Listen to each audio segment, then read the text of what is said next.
Assalamualaikum warahmatullahi wabarakatuh. Bapak Ibu yang saya hormati, alhamdulillah kita berjumpa kembali dalam kajian subuh Yayasan Pendidikan As-Salam, Jalan Merpati nomor 4, Sampang, Madura. Hari ini 15 November 2025. Tema pada pagi hari ini adalah kejarlah akhirat tetapi jangan lupakan kehidupan dunia. Bapak Ibu yang saya hormati, tema ini menarik karena apa? Sangat penting untuk menjadi dasar dan pedoman kita bagaimana ketika kita melangkah menghadapi kehidupan dunia ini, dan juga kita paham bahwa sebenarnya tujuan kita adalah kehidupan akhirat. Bapak Ibu yang saya hormati, di dalam hidup di dunia ini kita paham betul bahwa kita butuh akan sebuah kehidupan yang layak. Kita butuh akan kehidupan yang bisa atau mampu mencukupi kehidupan kita sehari-hari. Namun demikian juga Bapak Ibu, kita harus memahami bahwa di dunia ini kita tidak selamanya. Kita hanya sementara, ibaratkan di persimpangan jalan, kemudian kita lelah, kemudian kita teduh di bawah pohon dan melanjutkan perjalanan tersebut untuk mencapai tujuan. Nah, berteduh di bawah pohon itu tidak jauh ibaratnya kita hidup di dunia. Sedangkan tujuan yang kita inginkan, yang kita harapkan itu adalah harapan kita untuk kehidupan akhirat. Bapak Ibu yang saya hormati, oleh sebab itu hendaknya kita menggunakan nikmat dunia yang Allah berikan kepada kita untuk menggapai kehidupan akhirat atau surga. Kita harus memanfaatkan dunia yang kita miliki ini untuk kemanfaatan kehidupan akhirat. Jadi ketika mencari dunia, kita tidak semata-mata bahwa akan menimbulkan kesombongan atau keangkuhan. Bahkan dunia ini justru dijadikan tujuan utama sampai kita lalai daripada mengingat Allah. Bapak Ibu yang saya hormati, kita lihat di dalam surat Al-Qur'an, di dalam Al-Qur'an surat Al-Qasas surat 28 ayat 77, Allah memberikan memperingatkan kita dalam firman-Nya, A'udzubillahi minasyaitonirrajim, bismillahirrahmanirrahim, wabtaghi fima ataqallahu huddarul akhirah, dan carilah, upayakanlah pada apa yang telah Dia anugerahkan Allah kepadamu, yaitu berupa harta benda, kebahagiaan akhirat. Jadi dengan harta itu kita menafkahkan di jalan ketaatan kepada Allah. Ketika kita mengupayakan harta itu, ya otomatis harta yang kita cari wajib dengan jalan halal yang diridhoi oleh Allah, jauh dari kemaksiatan, jauh dari murka Allah. Lalu ketika kita dapat harta itu, kita pakai juga di jalan ketaatan. Misalkan saja kita bersedekah, berinfak, kemudian membantu pembangunan masjid, membantu masyarakat dan sebagainya yang memberikan manfaat bagi kemaslahatan umat. Wala tansa nasibaka minad dunya, dan janganlah kamu melupakan bagianmu dari kenikmatan dunia. Artinya apa?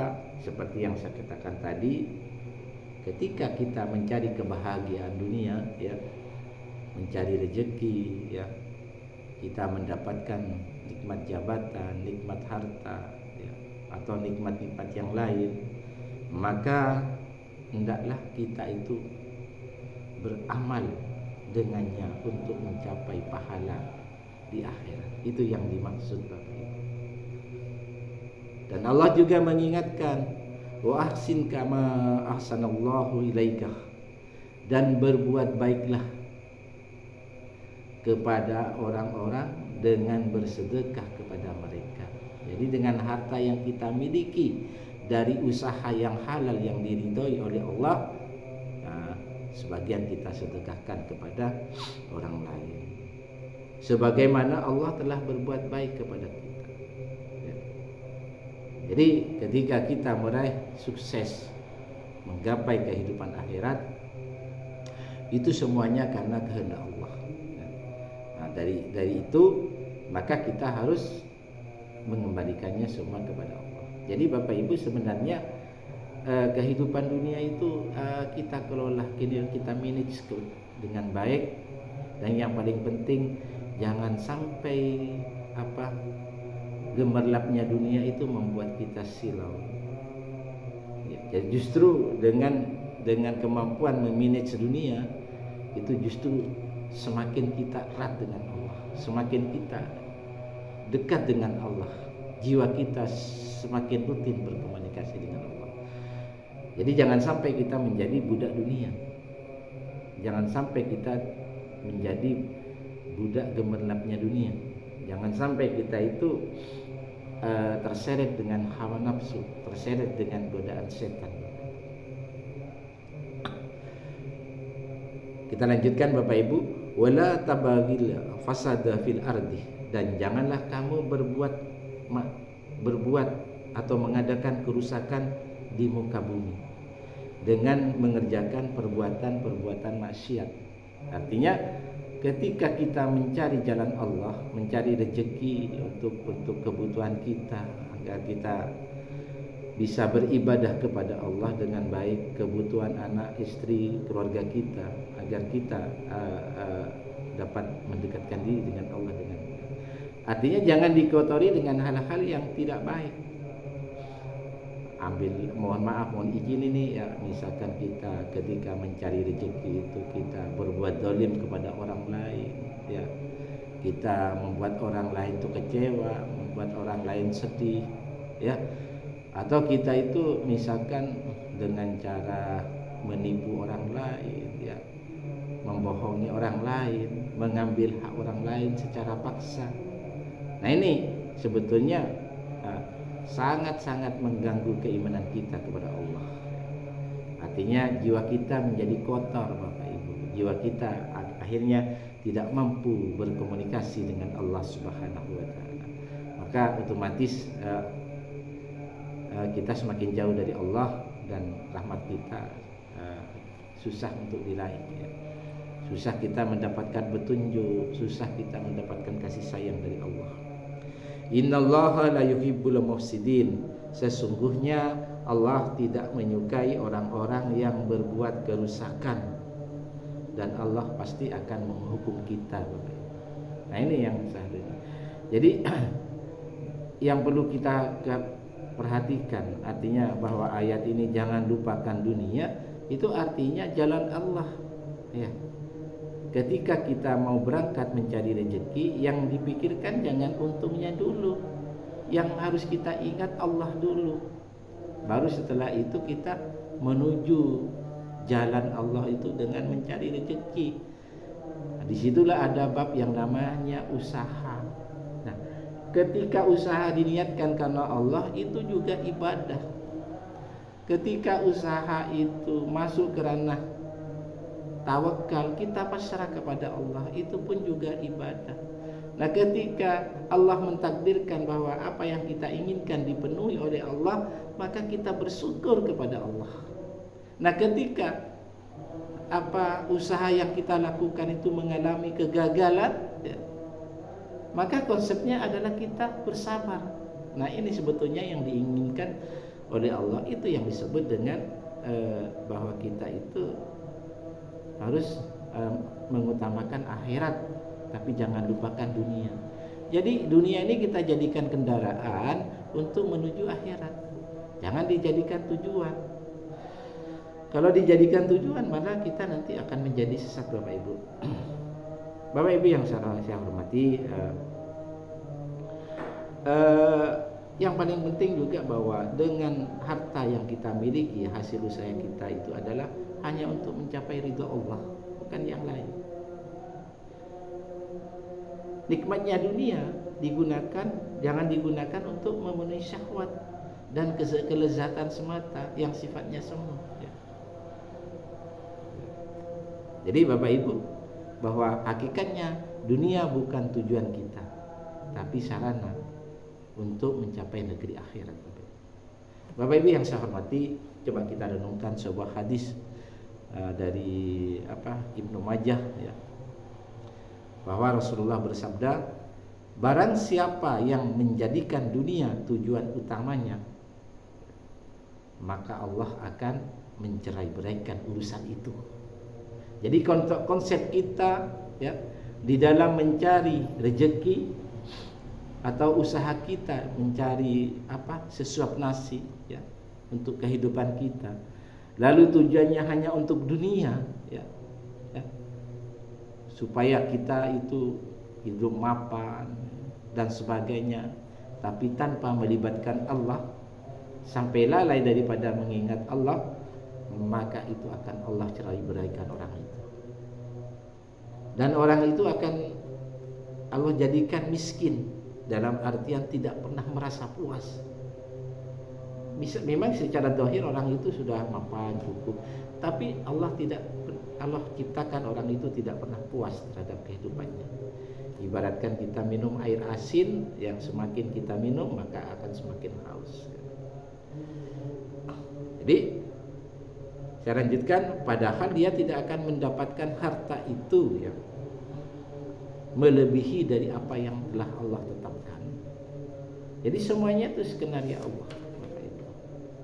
Dan barang siapa yang menjadikan niat atau tujuan utamanya, ya,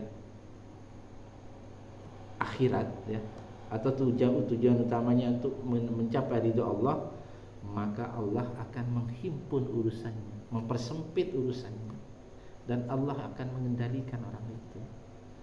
Allah bikin orang itu menjadi tenang, orang itu Allah bikin menjadi tentram, damai, ya. Walaupun orang lain menilai kita itu, misalkan saja, ujiannya kok berat, bebannya kok berat, tapi orang itu mampu. Ya, kemampuan itu karena Allah yang ngasih, karena kita ridha terhadap apa yang kita lakukan. Menjadikan kekayaan atau selalu merasa cukup di dalam kalbunya, dan duniawi atau harta benda datang kepadanya dalam keadaan rendah, hina, tidak bernilai di hadapannya. Jadi orang yang dekat dengan Allah itu, dunia itu datang kepada orang itu dalam keadaan hina. Tapi kalau orang itu konsepnya dunia sebagai tujuannya, maka orang itu dengan hina di hadapan dunia.